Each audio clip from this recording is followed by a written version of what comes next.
Vocês que vieram de outros países para participar, eu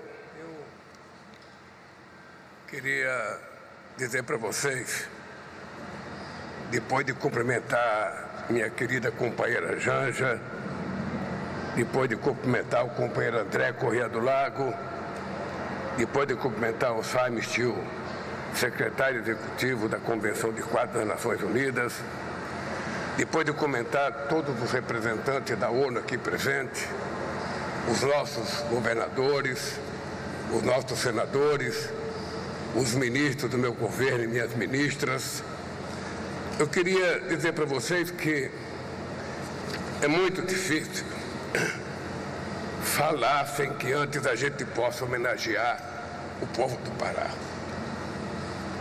Vocês que vieram de outros países para participar dessa convenção, vocês, por favor, prestem muita atenção, que vocês vão participar de um evento num estado que tem um povo maravilhoso. Vocês vão ver homens e mulheres muito alegres, muito educados, que vão cuidar de vocês aqui nessa cidade como vocês jamais foram cuidados.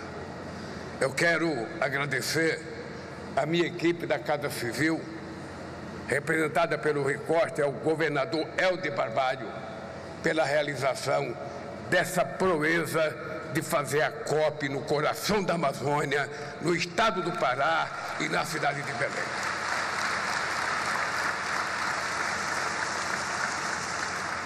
Tirem proveito dessa cidade, tirem proveito da alegria, tirem proveito da beleza e tirem proveito da alegria, do charme, do carinho e do amor de homens e mulheres que vão receber vocês. Sobretudo, tirem proveito da culinária do Pará. Tirem proveito. Aqui vocês vão comer comida que vocês não comeram em nenhum lugar do mundo. Talvez o melhor peixe. E não se esqueçam de comer a maniçoba. O tradutor pode traduzir direito aí, porque maniçoba, que nós estamos numa disputa entre o Pará e o Rio de Janeiro e Bahia, para ver qual é a maniçoba melhor. E queria dizer para vocês que fazer a COP aqui é um desafio tão grande quanto a gente acabar com a poluição do planeta Terra. Seria mais fácil ter feito a COP numa cidade acabada, numa cidade que não tivesse problema. E nós resolvemos aceitar o desafio de fazer a COP no estado da Amazônia para provar que quando se tem disposição política, quando se tem vontade e quando tem compromisso com a verdade, a gente prova que o homem não tem nada que seja impossível para ele. O impossível é a gente não ter coragem de enfrentar desafios. Portanto, meus parabéns a vocês, delegados e delegadas, representantes de governos e ao povo do Pará. Parabéns por darem a todos nós essa lição de civilidade, essa lição, diria, de grandeza humana, provando que se os homens que fazem guerra estivessem aqui nesta COP, eles iriam perceber que é muito mais barato colocar 1,3 trilhão para a gente acabar com o problema que mata, do que colocar 2,7 trilhões para fazer guerra como fizeram no ano passado.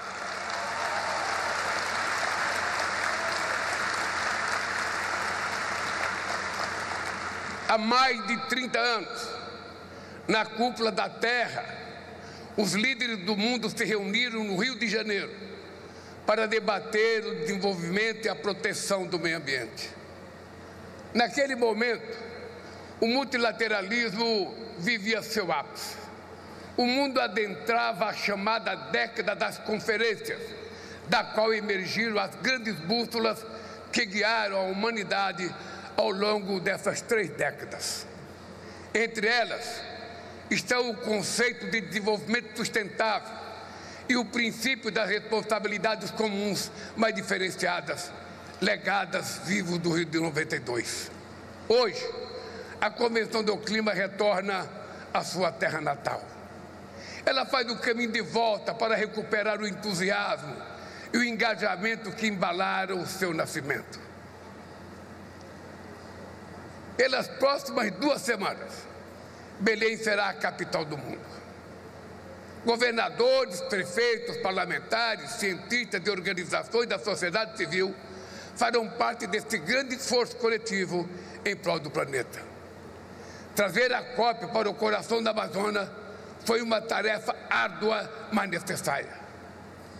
A Amazônia não é uma entidade abstrata. Quem só vê floresta de cima desconhece o que se passa à sua sombra. O bioma mais diverso da Terra é a casa de quase 50 milhões de pessoas, incluindo 400 povos indígenas, dispersa por 9 países em desenvolvimento que ainda enfrentam imensos desafios sociais e econômicos. Desafios que o Brasil luta para superar com a mesma determinação com que contornou as adversidades logísticas inerentes à organização de uma conferência desse porte.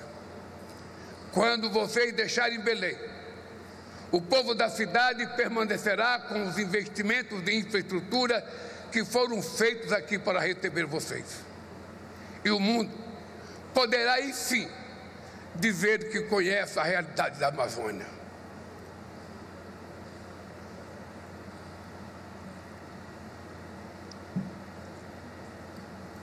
Nos dias que antecederam essa conferência, chefes de Estado e de governo, ministros de Estados, representantes de organizações internacionais e da sociedade civil se reuniram na cúpula de Belém pelo clima. Lançamos o Fundo de Florestas Tropicais para Sempre, um mecanismo inovador que angariou num só dia 5 bilhões e 500 milhões de dólares em anúncios de investimento. Adotamos compromissos coletivos sobre o manejo integrado do fogo, o direito à posse da terra por povos indígenas e tradicionais, a quadruplicação da produção de combustíveis sustentáveis, a criação de uma coalizão sobre o mercado de carbono e o alinhamento da ação climática ao combate à fome e à pobreza. E mais, é a luta contra o racismo ambiental. A cúpula de Belém foi o ponto de chegada de um caminho que o Brasil convidou a comunidade internacional a percorrer ao longo de suas presidências no G20 e nos BRICS. A síntese dos elementos que recolhemos dessa trajetória está contida no chamado Ação que lançamos após a cúpula, o título de contribuição aos debates na COP e além dela. A mudança do clima já não é uma ameaça do futuro, é uma tragédia do presente. O furacão Melissa, que fustigou o Caribe, e o tornado que atingiu o estado do Paraná, no sul do Brasil, deixaram vítimas fatais e um rastro de destruições. Das secas e incêndios na África e na Europa, as enchentes na América do Sul e no Sudeste Asiático, o aumento da temperatura global espalha dor e sofrimento, especialmente entre as populações mais vulneráveis. A COP30 será a COP da verdade. Na era da desinformação, os obscurantistas rejeitam não só as evidências da ciência, mas também os progressos do multilateralismo. Eles controlam algoritmos, semeiam o ódio, espalham o medo, atacam as instituições, a ciência e as universidades. É momento de impor uma nova derrota aos negacionistas.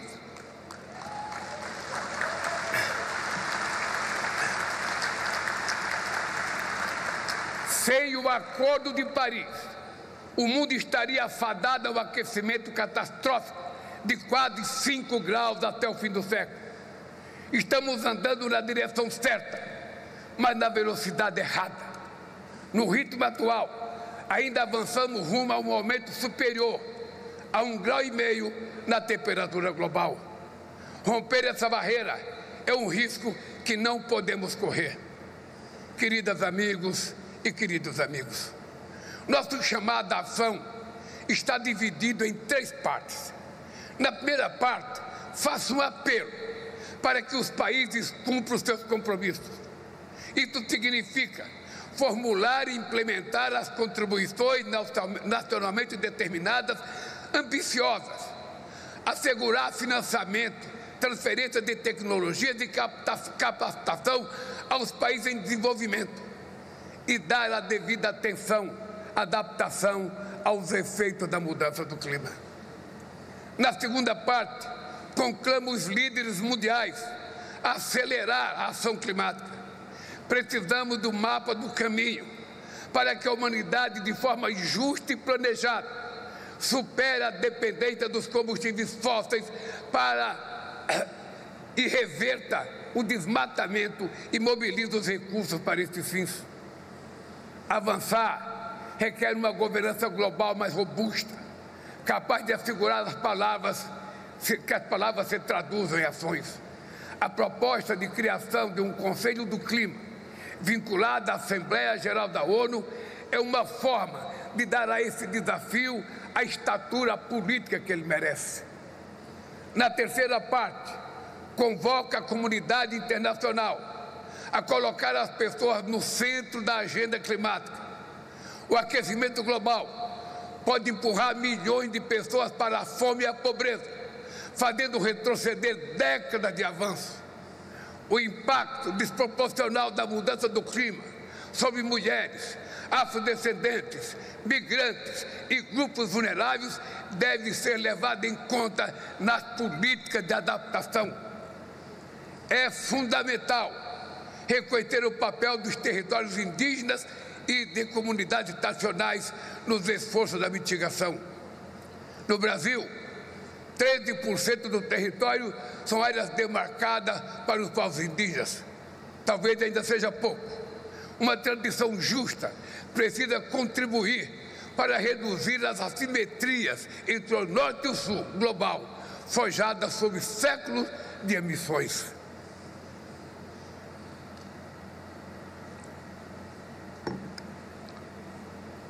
A emergência climática é uma crise de desigualdade. Ela expõe e exacerba o que já é inaceitável. Ela aprofunda a lógica perversa que define quem é digno de viver e quem é digno de morrer. Mudar pela escolha nos dá a chance de um futuro que não é ditado pela tragédia. O desalento não pode extinguir as esperanças da juventude. Devemos aos nossos filhos, aos nossos netos, a oportunidade de viver em uma terra onde seja possível sonhar. O xamã Yanomami, Davi Copenaua, diz que o pensamento na cidade é obscuro e esfumaçado, obstruído pelo ronco dos carros e pelo ruído das máquinas. Eu espero que a serenidade da floresta inspire em todos nós a clareza de pensamento necessária para ver o que precisa ser feito. Uma boa COP e muito obrigado.